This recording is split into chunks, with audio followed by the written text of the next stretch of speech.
کہ امام صادق علیہ السلام فرماتے ہیں کہ اس بدبخت پہ اللہ لعنت کرے، اس نے میرے والد کی حدیثوں میں جو کتاب لکھی گئی تھی حدیثوں پہ، ان میں ملاوٹ کر دی۔ ہمارے مشائخ تم پہ میں غصہ نہیں کریں گے، کل آپ کو میں ادھر ککڑ اور بنائیں گے۔ میں تمہیں بتاتا ہوں مولوی صاحب، سنو، میں تمہیں بتاتا ہوں، سنو ذرا، مدرسہ کل نہیں جانا، یہ مار کتاب پڑے ہے گی آپ کو۔ محدث، کہ میں نے نبی صلی اللہ علیہ وسلم کی اطاعت کو مشروط بالکل نہیں کہا۔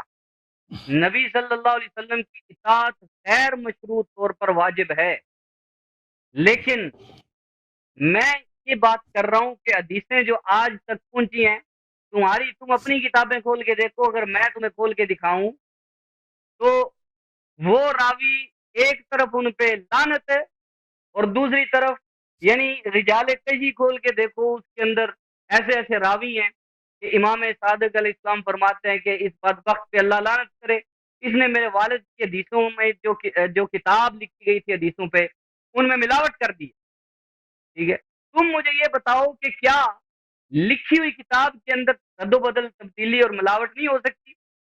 وہی یہ تو رجال کشی اس بات پہ گواہی دیتی ہے۔ ٹھیک ہے، اب یہ جو تم نے دعویٰ کیا ہے کہ تمہاری ہر حدیث مشکوک نہیں ہے، کیا تمہاری ہر حدیث مقبول ہے اور ہر حدیث صحیح ہے؟ ہر حدیث بالکل متواتر ہے تمہاری کتابوں کے اندر؟ ختم ہے جواب دو بات، مولوی صاحب۔ خط ختم ہو گیا بات آپ کی، میں شروع نہیں کروں؟ نہیں، ہاں یا نہ کرو، میں کہہ رہا ہوں کہ تمہاری جو کتابوں میں احادیث موجود ہر اصول سے روایت لے گیا، میں متواتر نے ہے۔ اس شخص نے میری بات نہیں سمجھی عزیزہ، اس شخص نے میری بات، میں نے کہا نہیں، جو بعد میں نے سمجھی۔ احادیث، او بھائی جو احادیث اصول سے لے گئی ہیں وہ سب کے سب صحیح متواتر، اور ہمارے جو کتب اربعہ ہیں اس میں اکثر احادیث اصول میں ہے، کیونکہ ہر ایک کے نہیں ساتھ نہیں، سند ہے۔ اگر اب جو ٹھیک ہے، حدیث اصول سمجھ میں آ سے گئی، نہیں ہے تو پھر وہ ہو سکتا ہے کہ صحیح نہ ہو سکتا ہے کہ وہ یقینی نہ ہو، جو سمجھ اصول میں سے ہیں وہ یقینی ہے، متواتر ہے۔ متواتر صرف یہ ہے کہ وہ اصولی کتاب سے ہو تو متواتر ہے، جی بالکل بالکل، سند کا صرف کوئی نہیں اعتبار ہے، نہیں صرف نہیں ہے، صرف یہ نہیں ہے، لیکن ہے، اصول کے آپ اصول کو نہیں سند جانتے کا نا کہ کوئی وہ اعتبار نہیں، سند نہیں کا کوئی سند۔ اعتبار نہیں ہے، اچھا یہ اس بات کی توضیح کے لیے میں تواتر کیسے ہوگا؟ ایک سیکنڈ میں نے جواب نہیں دے سکتا، ابھی آپ کو ہمارے اصول کا نہیں معلوم، ہمارے مذہب میں حدیث کی تاریخ کیا ہے اس کا نہیں معلوم، میں ایک سیکنڈ میں اس کا جواب نہیں دے سکتا، اگر آپ تم چپ رہو 5-10 منٹ مجھے دے دو تو میں اس کا توضیح دے سکتا ہوں، میں نے بہت اس کی توضیح دی ہے مختلف پروگراموں میں، چلو آپ کو میری پتہ نہیں بات ہو لینے دو، پھر آپ بعد میں بات کرو، ہے۔ ٹھیک ہے، میری بات ہو لینے دو، پھر آپ جہاں بعد تک میں بات اصحاب کی کرنا۔ لان کی بات ہے، ابھی آپ نے اصحاب کی لان اس کا بھی میں ابھی ابھی جواب دے دوں کیونکہ آپ رک گئے ہیں، تو اس کا جواب بھی سن لو، وہ تقیہ کے طور پہ تھا، نہیں، اور وہ میں بات اس کے کر رہا ہوں احادیث خود تقیہ کے طور رجال پہ نہیں۔ کتب کے رجال میں موجود ہے کہ امام علیہ السلام نے فرمایا کہ میں ہم آپ کی جان بچانے کے لیے دوسروں کے سامنے ہم آپ کو برا بلا کہتا ہیں تاکہ لوگ آپ کو قتل نہ کریں، اس کی وجہ بہت واضح ہے، اس کی روایات بھی بہت زیادہ ہیں۔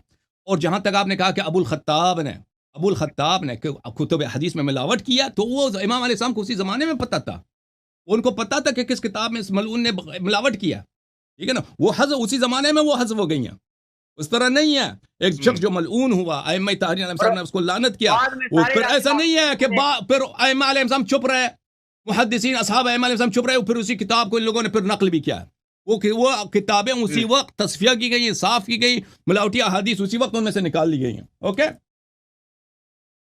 تمہیں شیعہ میں اصول یہ حدیث کا بات پتہ بھی کر رہا نہیں ہوں، ہے، شیعہ اصول حدیث اور آپ کے مجھے اصول بڑا پتہ ہے، حدیث میں زمین آسمان کا میں فرق ہے۔ میں بات کر رہا ہوں کہ ابھی آپ نے کہا کہ یہ کہتے ہیں کہ جو کتاب اللہ کے موافق ہو وہ نبی علیہ السلام کی وہاں پہ اطاعت کرنی ہے۔ پہلی بات یہ میں کہہ دوں کہ میں نے حدیث کی روشنی میں یہ بتا دیا آپ کی کتابوں سے کہ وہ نبی صلی اللہ علیہ وسلم کی حدیث ہو ہی نہیں سکتی جو کتاب اللہ کے موافق نہ ہو، یعنی کتاب اللہ کے مخالف ہو، وہ حدیث نبوی ہو ہی نہیں سکتی، کیونکہ وحی کے اندر تضاد نہیں ہو سکتا۔ اگر قرآن وحی ہے، حدیث نبوی بھی وحی ہے، جو وحی کے اندر تضاد سمجھے اور کہے کہ کتاب اللہ کے موافق نہ بھی ہو تب بھی مانیں گے، بھائی کتاب اللہ کے موافق ہونے کی شرط خود نبی علیہ السلام نے لگائی ہے، تمہاری کتابوں سے روایت میں نے پیش کی ہے۔ اور دوسرا یہ کہہ رہے کہ روایت جب مشکوک ہو جائے اس میں دیکھنا ہو صحیح ہے یا نہیں صحیح، کتاب یہ جو آپ کی کتابوں سے میں نے روایت کی ہے اس کے اندر تو وہ مطلق فرما رہے ہیں، نبی علیہ السلام کہتے ہیں مطلق نہیں ہے، حضور تو مطلق فرما رہے ہیں، اس کے اندر یہ تو نہیں ہے کہ شک ہو جائے اذا، بلکہ حدیث کے الفاظ یہ ہیں، یہ میرے سامنے یہ کتاب ہے بہار الانوار، کتاب العلم ٹھیک ہے، دوسری جلد ہے اس کتاب العلم، اور یہاں پہ حدیث ہے کہ قال رسول اللہ صلی اللہ علیہ وسلم فی حجۃ الوداع قد کثرت علی الکذابۃ وستکثر فمن کذب علی متعمدا فلیتعد من النار. حدیث کے الفاظ ہیں فَإِذَا أَتَاكُمُ الْحَدِيث، لفظ سننا یہ نہیں کہا کہ جب تمہیں شک ہو جائے حدیث میں، کہا کوئی بھی حدیث تمہارے پاس آئے، فَإِذَا أَتَاكُمْ، کوئی بھی حدیث تمہارے پاس آئے، کوئی بھی حدیث، فَأَعْرِضُوا عَلَى كِتَابِ اللَّهِ، اسے اللہ کی کتاب کے سامنے پیش کرو، وَمَا وَافَقَ كِتَابَ اللَّهِ، جو کتاب اللہ کے موافق ہو، وہ سنتی اور سنت متواترہ کے موافق ہو، فَخُذُوا بِهِ، وہ حدیث مان لو، وما خالف کتاب اللہ و سنتی فلا تأخذوا بہ، اور جو میری اللہ کی کتاب کے موافق نہ ہو اسے چھوڑ دو. اس کے اندر اللہ کے نبی صلی اللہ علیہ وسلم نے شک یا مشکوک ہونے کے الفاظ استعمال ہی نہیں فرمائے. یہ مولوی اللہ یاری صاحب یہاں پہ اپنا مطلب بیان کرنے کے لیے خود سے یہ الفاظ حدیث کے اندر شامل کرنے کی کوشش کر رہے ہیں. سمجھ آئیے، اس کے اندر اطلاقی طور پہ نبی علیہ السلام نے فرمایا ہے. ٹھیک ہے، پھر یہ تمہاری کتابوں میں آ کے جھوٹ ہوگا، یہ تمہاری کتابوں سے میں ثابت کر رہا ہوں، تمہاری کتابوں میں آ کے جھوٹ ہوگا، تمہاری کتابوں میں جھوٹی روایتیں ہیں، یہ تمہاری کتابیں کہہ رہی ہیں کہ یہاں پہ جھوٹی روایتیں ہوں گی. یعنی یہ دیکھو حضرت امام جعفر صادق کی روایت ہے بہار الانوار کی دوسری جلد میں سے، ان جعفر عن نبی علیہ السلام قال قرات فی کتاب علی ان رسول اللہ قال انه سيكذب علي كما كذب على من كان قبلي وما جاءكم عني من حديث. بس تمہارے پاس جو کوئی بندہ بھی حدیث لے کے آئے، جو کوئی ما عام ہے، اس کے اندر عموم کا معنی ہے کے لیے المطلق یجری علی اطلاق ہی قاعدہ ہے متفقہ طور پہ کہ مطلق اپنے اطلاق پہ باقی رہتا ہے جب تک کہ دلیل تقیید نہ لائی جائے. مولوی صاحب آپ کی بات یا آپ کی کسی محدث کی بات، کیونکہ آپ کا اپنا مسلک یہ ہے کہ کسی مولوی کی بات حجت نہیں ہے، آپ کی بات کیسے حجت ہو جائے گی کہ اللہ کے نبی صلی اللہ علیہ وسلم مطلق فرما رہے ہیں کہ کوئی بھی حدیث آئے اسے پرکھ لو اللہ کی کتاب کے سامنے. آپ کہتے ہیں مطلق نہیں، اللہ کے نبی کی حدیث میں الفاظ مطلق ہیں. ٹھیک ہے، فما جاءکم انی من حدیث وافق کتاب اللہ فهو حدیثی، بس جو کتاب بھی تمہارے پاس آئے اور وہ کتاب اللہ کے موافق ہو حدیث، تو بس وہ میری حدیث ہے. واما ما خالف کتاب اللہ، اور جو کتاب اللہ کے مخالف ہو فلیس من حدیثی، نبی علیہ السلام فرما رہے جو کتاب اللہ کے مخالف ہو وہ میری حدیث ہو ہی نہیں سکتی. یہ کہتے ہیں کہ انہوں نے حدیث کو مشروط کیا، میں نے نہیں حدیث کو مشروط کیا، نبی علیہ السلام نے مشروط کیا ہے. تمہاری کتاب ہے بہار الانوار ہے، میں تو وہ کھول کے پڑھ رہا تھا، اس سے پہلے میں نے اصول کافی کھول کے پڑھی، اس کا کوئی جواب نہیں آیا، صرف اپنی طرف سے آپ نے پیش کر دیا کہ وہ مطلق نہیں.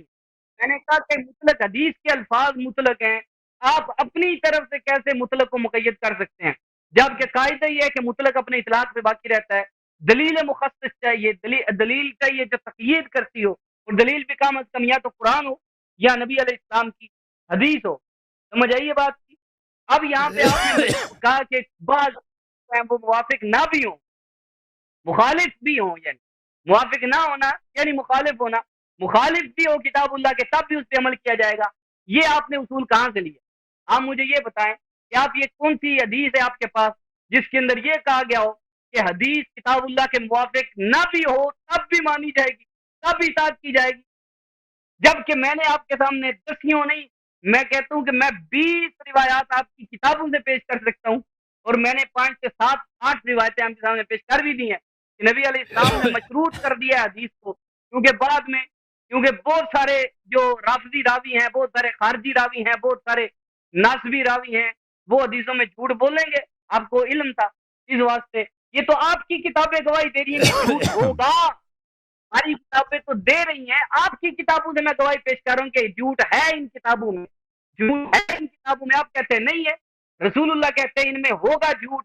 اب جب جھوٹ ہوگا تو پھر علل اطلاق رکھنا پڑے گا. علل اطلاق جو ہے ہم تک پہنچی ہے وہ حجت نہیں ہے جب تک کہ ثابت نہ ہو جائے کہ رسول اللہ کے حدیث ہے. وہ ثابت کیسے ہوگی؟ تواتر سے. اب آپ نے کہہ دیا کہ اصول سے جو آ جائے، بھائی اصول سے آ جائے. ایک بزرگ نے کتاب لکھ دی ہے، تو ایک بزرگ کی لکھی ہوئی کتاب کیسے متواتر ہوگی؟ یہ مجھے مطلب ہے سمجھا دیں آپ کیسے متواتر ہوگی. ایک بزرگ کی اصول کی کتاب آپ نے کہہ دیا، یہ کتاب سلیم ابن قیس ہیں، اس کے علاوہ جتنی کتابیں اس طرح کی لکھی گئی ہیں.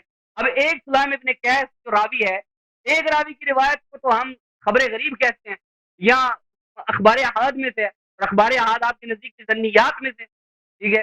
اب وہ جو اصول ہیں وہ کیسے متواتر ہو گئے؟ تو میں یہ بات کر رہا ہوں کہ آپ وہ حدیث پیش کریں، اس بات کا جواب دیں، وہ حدیث پیش کریں اپنی کتابوں سے، معتبر حدیث پیش کریں اس میں یہ کہا گیا ہو کہ جو حدیث کتاب اللہ کے موافق نہ بھی ہو تب بھی وہ واجب العمل ہے۔ بتاؤ مجھے کوئی حدیث ہے تو لے کے آؤ، جواب دو۔ میرے محترم ناظرین، مولوی صاحب بہت ہی اپنے اصول کو بھول گئے، اپنے کتب کو بھول گئے، اور سب علمی قواعد کو انہوں نے شیعوں سے تعصب کرتے ہوئے بھول گئے۔ بھائی انہوں نے ایک طرف سے اعتراف کر دیا، بھائی قرآن کے متعلق میں نے ان سے بار بار پوچھا کیونکہ ان کے پاس جواب نہیں ہے۔ بھائی قرآن ان کے پاس مشکوک، اب انہوں نے خود کیا کہہ دیا کہ ان کی کتابیں سب کے سب مشکوک ہیں، وہ چاہتے ہیں کہ شیعہ کتب حدیث کو بھی مشکوک بنا دیں۔ ان کے اپنے کتب کے متعلق انہوں نے تو اعتراف کر لیا کہ ہمارے کتب کیا ہیں، مشکوک ہیں، کیونکہ یہ خبر واحد ہے، فلانے نے فلانے سے 10-15 واسطے کے ساتھ روایت کیا، یہ خبر صحیح بھی ہو تو یہ مشکوک ہوتا ہے، بلکہ جھوٹ بھی ہو سکتا ہے، کیونکہ اصح الاسانید بھی جو ہے ان کے نزدیک وہ اس کا نہ صرف مشکوک ہونا بلکہ اس کا مکذوب ہونا ثابت ہے۔ تو پھر ان کے دین کیا ہے؟ یا تو قرآن ہے یا سنت ہے، یا تو قرآن ہے یا سنت ہے، ٹھیک ہے نا بھائی؟ شریعت تو یہی ہے۔ یہ دونوں ان کے نزدیک مشکوک، ان دونوں سے تو انہوں نے ہاتھ اٹھا دیا۔ اب یہ کہتے ہیں کہ شیعوں کے نزدیک بھی یہی ہونی چاہیے، حالانکہ شیعوں کے نزدیک یہ نہیں ہے میرے محترم ناظرین۔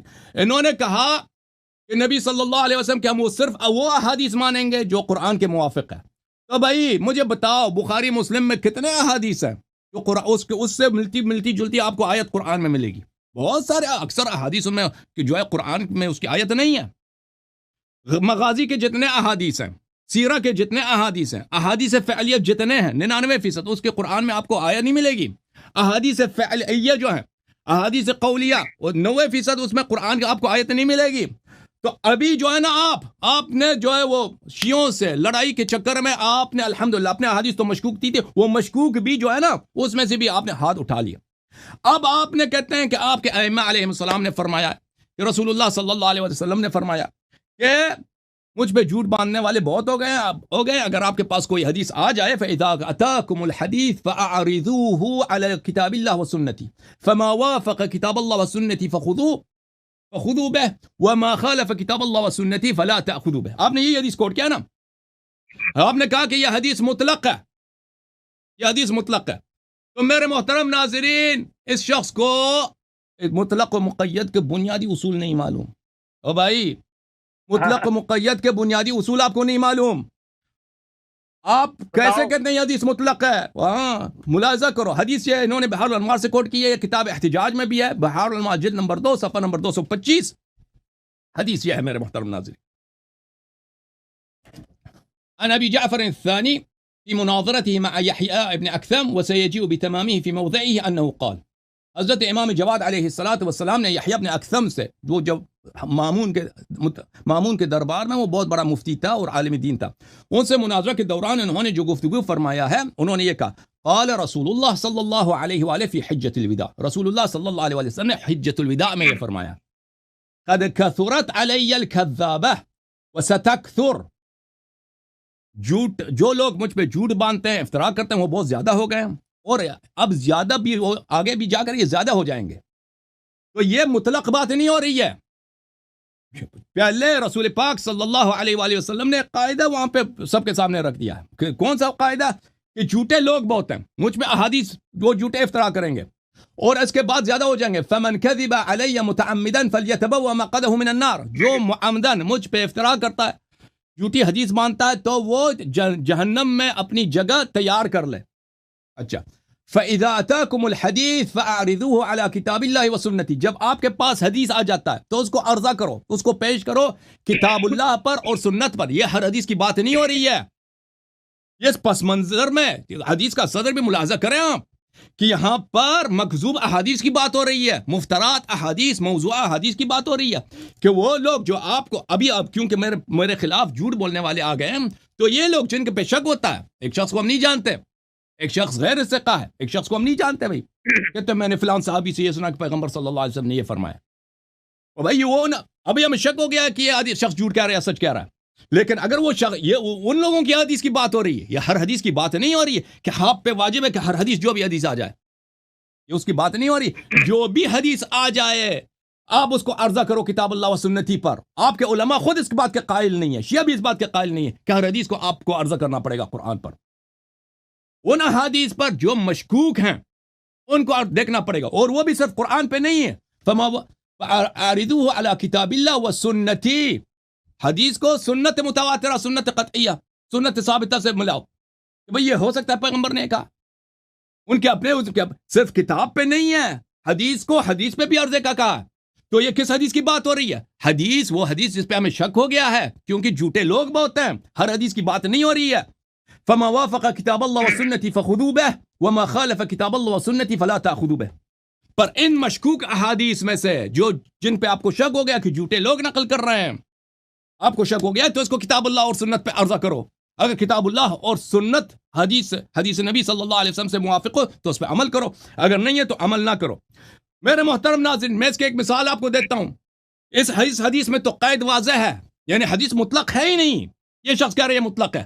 صدر حدیث میں اس کا قید موجود ہے کہ کذابین کہ کذب کے پس منظر میں یہ بات کہا جا رہا ہے.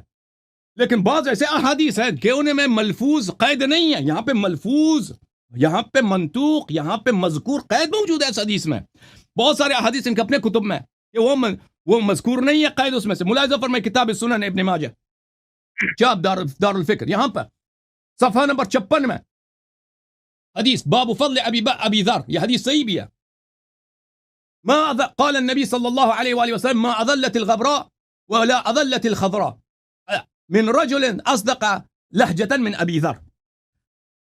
نیلی آسمان نے سایہ نہیں ڈالا ہے, خاک والی زمین, سیاہ زمین نے اپنے اوپر اٹھایا نہیں ہے ابو ذر سے زیادہ سچے آدمی کو. یعنی آسمان کی نیچے زمین کے اوپر ابو ذر سے سچا صادق تر آدمی نہیں گزرا. بھائی یہ حدیث مطلق ہے ظاہر میں, اس میں سب انبیاء آ جاتے ہیں. یعنی ابراہیم علیہ السلام سے بھی اصدق, موسیٰ علیہ السلام سے بھی اصدق, عیسیٰ علیہ السلام سے بھی اصدق, انبیاء سلف سب میں سے اصدق, رسول پاک صلی اللہ علیہ وسلم سے بھی, یا کم از کم ان کے مساوی. یعنی رسول پاک صلی اللہ علیہ وسلم بھی زیادہ سچے نہیں تھے ابو ذر. یہ ہو سکتا ہے معنی اس کا؟ نہیں معنی ہو سکتا اس کا, یہ معنی نہیں ہو سکتا اس کا. یہ کیا, یہ ظاہر میں مطلق ہے, باطن میں یہ مقید ہے. یہ انبیاء معصومین اس میں سے خارج ہیں, بقیہ لوگوں کی بات ہو رہی ہے. اس طرح کے احادیث کتنے زیادہ ہیں, اتنے احادیث کے ظاہر میں یہ مطلق ہیں, باطن میں یہ مقید ہیں, بہت زیادہ ہیں. بلکہ اغلب وہاں پہ فخر رازی صاحب کا ایک کتاب ہے, اس میں وہ فرماتے ہیں کہ اغلب بلکہ وہ ہیں, معاف کیجیے, فخر رازی نہیں, غزالی صاحب, ان کے اصول کی ایک کتاب ہے, وہ کہتے ہیں اکثر احادیث اسی زمرے میں آتے ہیں. اکثر احادیث ظاہر میں عام ہے, باطن میں لیکن وہ خاص ہے. ظاہر میں مطلق ہے, باطن میں مقید ہے. مثلا آیہ ملاحظہ فرمائے قرآن مجید میں, الذين ينفقون اموالهم بالليل والنهار سرا وعلانية فلهم اجرهم عند ربهم ولا خوف عليهم ولا هم يحزنون. جو لوگ اپنی مال کو چھپ کے یا ظاہر میں خرچ کرتے ہیں, رات کو اور دن کو, تو ان پر نہ خوف ہے نہ حزن ہے, وہ سیدھے جنت جانے والے لوگ ہیں. تو بھائی یہاں پہ تو کافر بھی آ جاتے ہیں اس میں. کافر کم ہے فلنتھرپسٹ, کافر کم ہے بھائی دنیا میں. یہ بل گیٹس ہے بھائی, اس نے پچھلے 30 سال سے $30 بلین سے زیادہ اس نے خرچہ کیا افریقہ میں. وہاں پہ دن رات پیسے اس کے خرچ ہو رہے ہیں, علانیہ اور باطن میں پیسے خرچ کر رہا ہوں. ٹھیک ہے نا. کتنے لوگ ہیں کفار, کتنے فلنتھرپسٹ ان کے کمپنیز ہیں, ان کے آرگنائزیشنز ہیں, ان کے ادارے ہیں. مسلمانوں کے ملکوں میں جا کے یہ دوائی تقسیم کرتے ہیں بھائی, مسلمانوں کے لیے یہ کتاب وغیرہ چھاپتے ہیں, اسکول مدرسے بناتے ہیں. افریقہ میں, پاکستان میں, وہ انڈیا میں, کہاں پہ کرتے ہیں. تو بھائی یہ سب جنت جائیں گے؟ اور نہیں بھائی, یہ ظاہر میں مطلق ہے, باطن میں یہ مقید ہے. تو میرے محترم ناظرین, اس مولوی صاحب کو مطلق مقید تو مدرسے میں آپ نے سنا, جلدی میں ادھر آ گئے شیعوں سے مناظرے کے لیے, لیکن آپ بھول گئے کہ یہاں پہ ہر حدیث جو ظاہر میں مطلق ہوتا ہے وہ حقیقت میں مطلق نہیں ہوتا, اس کی قید بھی دیکھنی پڑتی ہے. یہ حدیث, بلکہ یہ حدیث ظاہر میں بھی مطلق نہیں ہے. جس حدیث کو آپ نے کوٹ کیا نا, وہ آپ کو کوئی کام نہیں دیتی. وہ حدیث, اس میں مکذوب حدیث کی بات ہو رہی ہے, سر حدیث کی بات نہیں ہو رہی, پہلی بات. دوسری بات ہے کہ اس میں قرآن, جس طرح قرآن پہ عرضے کی بات کیا, اس میں حدیث پہ بھی عرضے کی بات کی, وہ آپ نے چھپا دیا اور آپ کو سمجھ بھی نہیں آئی. اچھا, اب یہ فرما رہے ہیں کہ آپ کے کتب کیسے متواتر ہو سکتے ہیں. بھائی ہمارے کتب, یہ اس کو بات کو جانتے نہیں ہے کہ ہماری احادیث کیسے جمع ہوئی ہے. یہ سمجھتے ہیں جیسے ان کے کتب میں نا کہ بخاری نے فلانے سے سنا، فلانے نے فلانے سے سنا، فلانے نے فلانے سے سنا، فلانے نے فلانے سے سنا، فلانے نے فلانے سے سنا، فلانے نے ابو بکر سے سنا، ابو بکر نے رسول صلی اللہ علیہ وسلم سے سنا. تو اب ان کو شک ہو رہی ہے، ان کا حق بھی بنتا ہے، ایسی چیزیں مشکوک ہے، مشکوک ہے بھائی. رسول اللہ صلی اللہ علیہ وسلم کی حدیث ہے لَتَتَّبِعُنَّ سُنَنَ مَنْ كَانَ قَبْلَكُمْ شِبْرًا بِشِبْرًا وَذِرَاعًا بِذِرَاعٍ قالوا اليهود والنصارى قال فمن صلی اللہ علیہ وآلہ وسلم. فرمایا کہ آپ یہود النصارہ کی سنت پہ چلیں گے قدم بقدم منہ بمنہ. صحابہ نے پوچھا یہود النصارہ کی سنت پہ؟ فرمایا کہ اور کس کی؟ میرے محترم ناظرین، حضرت موسیٰ علیہ السلام کے پاس تورات اللہ کی جانب سے آیا تھا. تورات اللہ کی جانب سے آیا تھا، اس کو تورات بولتے ہیں، یہود بھی تورات بولتے ہیں، تورا بولتے ہیں، انگلش میں تورا بولتے ہیں. اور ان کی احادیث جو ہے اس کو تناخ بولتے ہیں، احادیث تناخ بولتے ہیں. تورا دو قسم کی ہے، ایک ہے ریٹن تورا، آپ جا کے دیکھ لو. جوش لوگ ہیں نا، ان کی بہت قانون ہے، ان کی فقہ ہے، ان کی بڑی کتابیں ہیں جوش، بالکل جیسے مسلمان ہیں نا، مسلمانوں کی، بلکہ مسلمانوں کی فقہ نہیں سے لی گئی ہے. ان کے بڑے علماء مدارس ہیں، ابھی اسرائیل میں ان کے بڑے بڑے مدارس ہیں، وہاں پہ ان کے مجتہدین ہوتے ہیں، مفتی ہوتے ہیں، فتوے دیتے ہیں، ان کی شریعت ہے بھائی کہ آپ ہفتے کے دن کام نہیں کر سکتے، ہفتے کے دن فلاں کھانا نہیں کھا سکتے، اس طرح لباس عورتوں پہ پہنا واجب ہے، وغیرہ وغیرہ. ان کے کھانے کا انہیں اسلام سے بہت ان کے مشابہ احکام ہے، جس طرح مسلمانوں کے ہیں، ملتا جلتا ہے. اور ان کے پاس فقہ مسلمانوں سے پہلے ان کے پاس فقہ تھا. بات یہ ہے میرے محترم ناظرین کہ حضرت موسیٰ علیہ السلام تورات لے کے آئے تھے، ان کے احادیث کو یہودیوں نے نہیں لکھا، یہودیوں نے نہیں لکھا، یہ سینہ بسینہ چلتا تھا. یہودیوں میں سینہ بسینہ چلتا تھا، سینہ بس، اس کو بولتے ہیں اورل تورا. ایک ریٹن تورا اللہ کی جانب سے لے کے آئے موسیٰ علیہ السلام، ایک ہے اورل شفاہی تورات. شفائی تورات جو ہے سینہ بسینہ چلتا جاتا تھا. بعد میں کئی سو سالوں کے بعد یہود کے جو علماء تھے انہوں نے کہا یہ تو ضائع ہو جائے گا، اس طرح اس کو جمع کرتے ہیں کتاب. پھر انہوں نے کتابوں میں لکھا، اس کو کہتے ہیں تناخ. پھر یہ تناخ جو ہے یہ انبیاء بنی اسرائیل کے کلمات ہیں. پھر وہ جو ہے اسی میں سے تورا اور تناخ سے انہوں نے ایک اور چیز نکال دیا، اس کا نام ہے فقہ، اس کا نام ہے تلمود ان کے قوانین کی بات ہے. تو جماعت مخالفین بالکل جیسے پیغمبر صلی اللہ علیہ وسلم نے فرمایا کہ تم یہود کے سنت پہ چلو گے. رسول پاک صلی اللہ علیہ وسلم کے احادیث لکھنے نہیں دیا، صحابہ نے جلا دیے. وہ یاد ہے بھائی، جلا دیے. کس نے جلایا تھا احادیث کو؟ کس نے احادیث نقل کرنے سے منع کیا تھا؟ صحابہ کرام نے کیا تھا نا، خلیفہ اول خلیفہ دوم نے کیا تھا نا، احادیث نقل کرنے پہ پابندی، احادیث جلاؤ. بعد میں جا کر بخاری مسلم کے زمانے میں اصل تدوین حدیث آیا، احادیث لکھی گئی. بالکل یہودیوں کا سیرہ کام. اہل بیت علیہ السلام کے ہاں یہ نہیں ہوتا تھا. سب سے پہلا حدیث کس نے لکھا؟ خود امیر المؤمنین علیہ السلام. رسول اللہ صلی اللہ علیہ وسلم بولتے جاتے تھے، وہ لکھتے جاتے تھے. ابن ابی رافع امیر المؤمنین علیہ السلام کے صحابی، انہوں نے حدیث کی کتاب لکھی ہے. سلیم ابن قیس انہوں نے حدیث کی کتاب لکھی، اور لوگوں نے حدیث کی کتاب لکھی ہے. اصحاب ائمہ علیہ السلام حدیث کی کتابیں لکھتے تھے، ائمہ اطہار علیہ السلام پہ عرضہ کرتے تھے، ائمہ اطہار علیہ السلام تصدیق کرتے تھے، شیعوں کو حکم دیتے کہ یہ کتابیں پڑھا کرو، اور فرماتے تھے کہ اپنی کتابوں کی حفاظت کرو، تمہیں اس کی ضرورت پڑے گی. یہ کتابیں دیکھیں میرے محترم ناظرین، جیسے یہ کہتے ہیں کہ اگر میں مثلا ایک شخص ہے سلیم ابن قیس، میرے نزدیک وہ ثقہ ہے، تمام شیعہ محدثین کے نزدیک وہ ثقہ ہے. سلیم ابن قیس، اور اس کے کتاب کی ایک طریق نہیں ہے، اس کے کتاب کے ایک سے زیادہ طریق ہے، اور وہ کتابی صورت میں ہے. وہ کہتا ہے خود میں نے لکھا، میں نے سنا امیر المؤمنین علیہ السلام سے، اور میں نے لکھا ہے، میں نے سنا ہے اور میں نے لکھا ہے. میرے محترم ناظرین، یہ ایسے چیز کہ ایک سکا شخص اس طرح آپ کو خبر دے، یہ بہت مختلف ہے اس حدیث سے جو کہ فلانی کہتا ہے میں نے فلانے سے سنا. اس نے 40 سال پہلے ایک جگہ پہ اس نے فلانے سے سنا تھا، اس نے 35 سال پہلے اپنے چچا زاد سے سنا تھا، اس سے یعنی 200 سال میں 5-6 آدمی آ جاتے ہیں بیچ میں کم از کم. ان دونوں میں بڑا فرق ہے. ایک شخص مجلس میں بیٹھ کر کتابت کرتا ہے حدیث کی، امام علیہ السلام سامنے بیٹھے ہیں، وہ کہہ رہے ہیں اس سے جنابت اس طرح ہوتی ہے، وہ لکھتا جاتا ہے، حیض اس طرح ہوتی ہے، لکھتا جاتا ہے، قرآن کی تفسیر یہ ہے، وہ لکھتا جاتا ہے. ٹھیک ہے نا؟ اور امام علیہ السلام اس کی فرماتے ہیں کہ یہ صحیح ہے، ان پہ عمل کرو، یہ صحیح ہے، عمل کرو، یہ یقینی ہے. وہ جو تمہارا طریقہ کار ہے نا، فلانے نے فلانے سے سنا، وہ افواہیں ہیں. جیسے آپ نے خود نے کہا کہ صحیح سند بھی ہو پھر بھی وہ مشکوک ہے، بلکہ جھوٹی ہے. تو یہ آپ کی باتوں کے جواب ہے. میں سمجھتا ہوں کہ اب آپ کے پاس اب کیا کچھ ہے، باقی بچ گیا ہے، دوسروں کو باری دے دیں، بس اب ختم ہے. آپ نے قرآن سے بھی ہاتھ اٹھایا، سنت سے بھی، آپ کی سب باتیں ختم. میں بتا رہا ہوں، ہاتھ اٹھایا، قرآن سے آپ ہاتھ اٹھائے ہوئے ہیں. ہاں قرآن سے بھی ابھی آپ آپ نے نے اٹھایا، کہا سنت کہ سے بھی، آپ کی، کچھ بھی نہیں بچا آپ اب کے سن پاس. لو، مذہبی بھی آپ نے اپنی اب مذہب سن، باطل کرا کے گئے الحمدللہ. شیعہ اعتراض کے اب چکر سن میں لو نا، میں بتا رہا یہ اس نے اپنے مذہب کا بیڑا غرق کر دیا. قرآن سے بھی ہاتھ اٹھایا، سنت تو ویسے بھی ان کے پاس نہیں تھے، خود اعتراف کیا کہ سنت ان کی مشکوک ہے، بلکہ ان کی صحیح سند بھی ہو تو پھر بھی جھوٹی ہے. اب کیا بچا آپ کے پاس بھائی؟ ہوں۔ اب ذرا میری بات سن لو. اب یہ تم میں مولوی نے صاحب سوالات کے کہتے ہیں جواب دے کہ دیا. آپ، اب مجھے بتاؤ اب سنو بخاری بات، مسلم میں جو سنو، احادیث ہیں کہ اب ان کا بات سند، سنو میری، ان کے متن بات قرآن میں نہیں سنو، ملتا، تم اس کو جوڑ دو گے؟ اب مجھے بولنے دو، اب مجھے تم میرے بولنے سوال دو، کا ذرا جواب دے دینا. مجھے بولنے دو، تم میرے کسی مجھے سوال کا جواب بولنے نہیں دو، دیتے. سوال کے جواب پڑے ہیں. میں، مجھے بولنے دو. پہلی بات یہ ہے کہ یہ مولوی صاحب کہتے ہیں کہ آپ کی حدیث عن فلان فلاں فلاں سے سنا، فلاں سے سنا.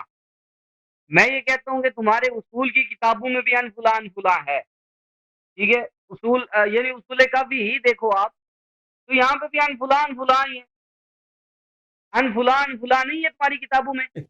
جواب دوں؟ جواب ہے دوں؟ جواب عن دوں؟ عن عن فلان فلاں نہیں ہے جواب تمہاری دوں؟ کتابوں میں. جواب لو گے؟ چپ کرو، جواب دو پھر. امام جواب دوں؟ آخری 12 امام میں سے آخری امام کب جا رہے ہیں اور کلینی کب کتاب لکھ رہا ہے؟ بہار جواب چاہیے؟ ابھی الانوار جواب کب دے لکھی دیتے ہیں جا بھائی، رہی ہے؟ جواب ابھی دے دیتے ہیں بھائی. دیکھیں میرے محترم تو ناظرین، ائمہ مقصود، طاہرین، جواب دے دوں یا آپ مجھے اپنی بات کرنا چاہتے ہیں؟ نہیں میں بات کر رہا ہوں، میری بات اس کا سن لو. اس اشکال کا ہاں، جواب ہم بارہا دے چکے اور ہیں. یہ ایک کچھ بھی نہیں ہے، یہ ہلکی سی جاہلانہ سی بات ہے. اور دوسری یہ بات کہ آپ کے نزدیک بھی ہمارے نزدیک بھی خبر احاد ظنی ہے، آپ نے یہ مانا ہے، سمجھ ہم آئیے. حجت ہی نہیں مانتے ہیں، پھر آپ آپ حجت نے یہ مانتے ہو. کہا ہے، فرق یہ ہے کہ تم قرآن کی مخالفت کرتے ہو، ان الظن لا یغنی عن الحق شیئا. تم ظن کو حجت مانتے ہو، ہم ظن کو مردود مانتے ہیں، حجت نہیں مانتے. فرق اس کو نہیں مانتے. ہم ہاں خبر روایت ظن کو کو، حجت ہی نہیں مانتے. ختم بات. میں آپ کو بتاتا ہوں، ایسے بات نہیں ہوتی. دلیل کی ہم بات کر رہے ہیں تو دلیل جو ہے وہ 4 قسم کی ہوتی ہے، سمجھ آئیے. دلیل کی 4 اقسام بنتی ہیں، یعنی پورا دلائل کا اگر آپ احاطہ کریں، ان کو سمرائز کریں، تو دلیل کی 4 قسمیں بنتی ہیں. پہلی ایک دلیل جو سب سے قوی دلیل ہوتی ہے، جو قطعی دلیل ہوتی ہے، وہ قطعی الثبوت و قطعی الدلالت ہوتی ہے، کسی بھی معنی کو، کسی بھی مفہوم کو ثابت کرنے کے لیے، ٹھیک ہے. دوسرے نمبر پہ آتی ہے قطعی الثبوت ظنی الدلالت. اب پتہ نہیں آپ کو ثبوت اور دلالت کا پتہ ہے یا نہیں ہے. اچھا، تیسرے نمبر پہ آتی ہے ظنی الثبوت اور قطعی الدلالت. چوتھے نمبر پہ آتی ہے ظنی الثبوت اور ظنی الدلالت. ہمارے نزدیک میں نے آپ کو بتایا کہ مسائل کے درجات، ٹھیک ہے، ایک اباحت کا مسئلہ ہے، ایک استحبابی مسئلہ ہے، ایک واجبی مسئلہ ہے، ایک فرضی مسئلہ ہے، یعنی فرض کے ساتھ جس کا تعلق ہے، ایک ضروریات دین سے متعلق مسئلہ ہے. اب جس درجے کا مسئلہ ہوگا اس درجے کی دلیل وہ درکار ہوگی. اب اگر جس طرح آپ کرتے ہیں کہ وہ روایات جو اخبار احاد ہیں وہ پیش کرو گے اپنے عقیدے کو ثابت کرنے کے لیے، اپنی کتب سے، ہماری کتب سے، تو ان سے عقیدہ ہم کہتے ہیں ثابت ہوگا، صرف اور صرف قطعی دلیل سے ثابت ہوگا، عقیدہ ضمنی دلیل سے ثابت نہیں ہوگا. آپ کو یہ بات سمجھ نہیں آ رہی اور آپ گھما پھرا کے کہ یہ قرآن کو نہیں مانتے، حدیث کو. میں کہتا ہوں کہ قرآن پہ ہمارا ایمان ہے، اور ہمارا ایمان ہے کہ جو روایات قرآن کے بارے میں مشکوک روایات ہیں وہ روایات ردی کی ٹوکری میں پھینک دی گئی ہیں. کیوں؟ ما وافق کتاب اللہ فہو حدیثی. جو کتاب اللہ کے موافق ہو وہ حدیث ہے، جو کتاب اللہ کے موافق نہ ہو اس کو رد کر دیا گیا ہے. اور دوسری بات، مولوی صاحب کہہ رہے ہیں کہ یہ حدیث جو ہے جی اس کے اندر قید موجود ہے، حدیث کے اندر اس کو مطلق اور مقید کا نہیں پتا. اب میں تمہیں بتاتا ہوں کہ نبی علیہ السلام نے ایک چیز بتائی ہے کہ اگر پرکھ نہ ہو کہ سچ ہے یا جھوٹ ہے، ٹھیک ہے، تو اسے کتاب اللہ پر پیش کرو. یہ کہتے ہیں یہ قید ہے. بھائی قید نہیں ہے. کیوں؟ اگر ایک قید لگائی ہے احادیث مکذوبہ، بھائی احادیث مکذوبہ اگر پہلے ہی پتا ہے کہ یہ حدیث مکذوبہ ہیں تو پھر ان کو سامنے کتاب اللہ کے پیش کرنے کی حاجت کیا ہے؟ پھر تو پہلے ہی ڈیفائن ہے. یعنی ایک چیز جو پہلے ہی ڈیفائن ہے اس کو کیا ڈیفائن کرنا ہے آپ نے؟ تو مطلب یہ ہے کہ ایک چیز جو ہے حدیث کے نام سے آ گئی ہے، اس کا پتہ لگانا ہوگا کہ یہ سچی ہے یا جھوٹی ہے، سچ ہے یا جھوٹ ہے، وہ کتاب اللہ کے سامنے. اب کہتے ہیں کہ قید ہے اس کے اندر کہ مکذوبہ. بھئی مکذوبہ اگر پہلے سے ہی یہ طے ہو گیا، پہلے سے ہی پتا ہے کہ یہ مکذوبہ ہے، تو پھر اس کو کیا پیش کرنا ہے کتاب اللہ کے اوپر؟ یہ ہے کہ یہاں پہ اطلاق ہی ہے، یعنی آپ ایک چیز کو اسی چیز سے ڈیفائن کر رہے ہیں، ایک چیز کی تعریف شیء بھی صحیح کر رہے ہیں. ٹھیک ہے، مسئلہ یہ ہے کہ مطلقاً آقا علیہ السلام نے فرمایا یہ جھوٹ ہے. کہیں کہیں بھی جھوٹی بات ہو سکتی ہے، کسی بھی واسطے سے جھوٹی بات ہو سکتی ہے، کسی بھی جگہ پہ جھوٹی بات ہو سکتی ہے. کوئی لکھنے والا جھوٹی لکھ سکتا ہے، کوئی بولنے والا جھوٹ بول سکتا ہے. ٹھیک ہے، بس کر بہت بھائی، بہت بس کر بہت بھائی، سارے کافی ہو گیا عوامل بھائی، تھے. کافی ہو گیا، ٹھیک ہے، سب کو بور کر دیا آپ نے، اور سب نہیں کو کافی بور کر نہیں، دیا، میری بات سنو ذرا. سب تو کو اب بور کر دیا یہاں پہ اس آپ نے نے. کہا کہ یہ مقید ہے، مقید نہیں ہے. یہاں پہ مطلق ہی فرمایا کہ حدیث کو اگر جانچنا ہے کہ جھوٹی ہے یا سچی ہے تو کتاب اللہ پہ. پہلے تو معلوم ہی تو نہیں ہے تم کہ یہی حدیث خود سچی کرتے ہے ہیں، یا آپ جھوٹی ہے. خود یہی کرتے ہیں بھائی. ہاں، بخاری مسلم کے پہلے جو احادیث پہلے جن سے معلوم ہی نہیں ہے. ان کے مقابلے میں قرآن کی کوئی پہلے آیت نہیں ہے، تم اس کو چھوڑنے پہ تیار ہو؟ میں اور بتاتا ہوں نا، بخاری مسلم احمد کتاب مسند اللہ احمد پہ آپ کے کتب سنو، میں جو صبر سن احادیث ہیں، اور سن لے، اگر ان کے مولوی ساتھ صاحب قرآن سن کی لے پہلے. آیت نہ ہو تو تم کہتے اس سے پہلے ہاتھ اٹھانے کے تیار ہو؟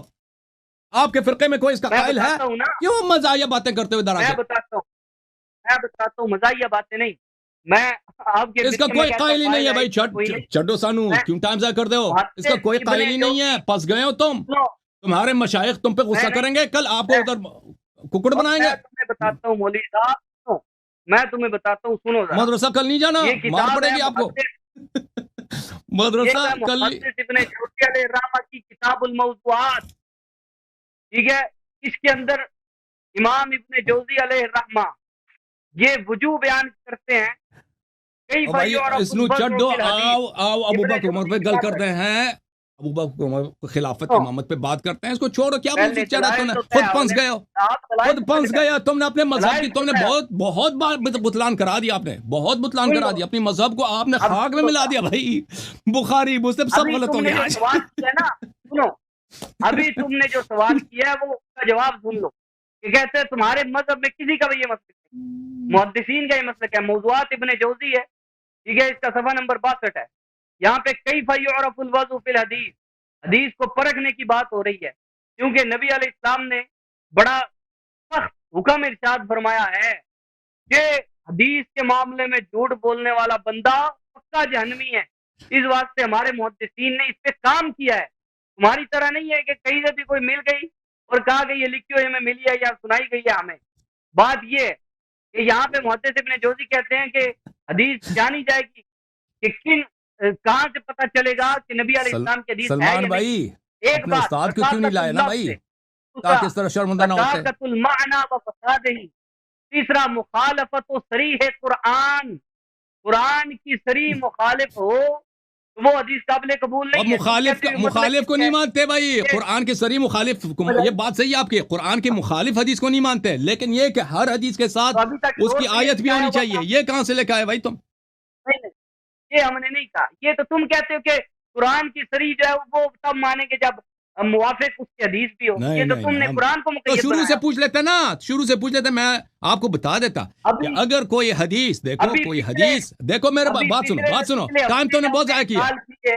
اگر کوئی حدیث ابھی پچھلے قرآن کے ہفتے ہم جب بات صریح کیے ہے، تو قرآن کے کہا مخالف ہے. کہ قرآن ہم مانیں گے، قرآن حجت ہے اگر اس کے ساتھ اہل بیت کی حدیث بھی ہو. نہیں نہیں نہیں، قرآن کو تم آپ مقید کر رہے ہو، ہم تو حدیث کو مقید نہیں کر رہے قرآن کی نہیں. موافقت کے ساتھ. جب رسول عدم دیکھو، مخالفت قید ہے. ہاں، وہ تو ہم شروع سے کہہ دیتے ہیں بھائی. وہ تو ہم سب مانتے ہیں بھائی کہ اگر کوئی حدیث ایسی ہے جو بالکل ہاں، قرآن کے نص کے خلاف ہے، ہم کہہ دیں گے. اگر وہ حدیث صحیح ہے تو ہم کہہ دیں گے اس حدیث کا مطلب کچھ اور ہوگا جو ہمیں سمجھ نہیں آ رہی. ٹھیک ہے نا؟ کیونکہ اس طرح بہت ہوتا ہے کہ ایک کہنے والا کچھ کہہ جاتا ہے، وہ اس کے قیود ہوتے ہیں، اس کے قرائن ہوتے ہیں، وہ ہم تک نہیں پہنچتے. بات آپ کی صحیح ہے. ایک حدیث اگر ایسی ہے کہ بالکل یہ حدیث اس طرح، مجھے ایسے حدیث میرے ذہن میں نہیں کہ ہیں بھی دنیا میں کہ نہیں شیعہ کتب میں، کہ جو بالکل قرآن کے خلاف ہو، قرآن کی صریح آیت. لیکن اگر ایسی کوئی حدیث ہے، ہم نہیں کہیں گے یہ حدیث جھوٹی ہے، ہم کہیں گے یہ حدیث ہمیں سمجھ نہیں آتی بھائی. اگر وہ آیا اس میں محکم ہے اس موضوع میں، لیکن اگر وہ آیا محکم نہیں ہے، مثلا یہ آیا ہے اس کے کئی معنی ہو سکتے ہیں، وہ اس کے ایک معنی کے خلاف ہے، تو پھر ان میں تضاد ہی نہیں ہے، کیونکہ قرآن اس موضوع میں صریح نہیں ہے. یا پھر حدیث ایسی ہے نا کہ حدیث جو ہے، حدیث کے 2-3 مختلف معنی ہو سکتے ہیں. ٹھیک ہے، اس کا ایک معنی صریح قرآن کے خلاف ہے، تو ہم کہیں گے وہ جو معنی آپ کر رہے ہیں وہ صریح قرآن کے خلاف ہے، اس معنی کو ہم نہیں لے سکتے۔ تو آپ نے اتنا ٹائم ضائع کر دیا، سلمان صاحب خود بھی شرمندہ، سب جماعت عمریہ کو